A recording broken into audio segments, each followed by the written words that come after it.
Salat Id di Masjid Agung Sultan Mahmud Badarudin Jayawikramo, Palembang dipadati ribuan warga. Salat Id Masjid Agung SMB Jayawikramo, Palembang dipadati belasan ribu warga Kota Palembang pada Sabtu 22 April 2023. Ribuan warga datang dari berbagai penjuru, mulai dari Jalan Jenderal Sudirman, Jalan Merdeka, dan Jembatan Ampera.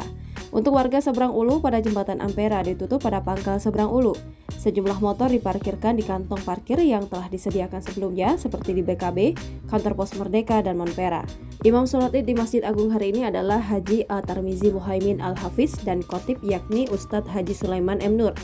Terlihat juga anggota kepolisian berjaga di sekitar Jembatan Ampera dan kantor wali kota untuk mengatur jemaah sholat Id.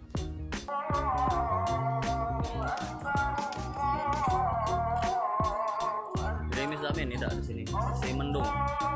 Cuma kita berdoa semoga baik, tidak hujan, jadi tidak ganggu sholat.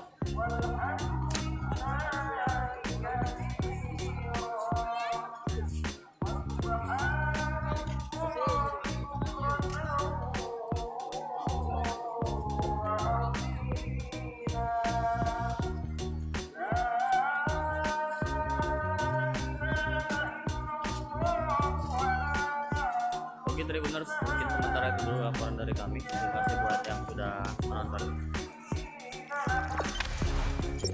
Jangan lupa subscribe, share, komen, dan like ya.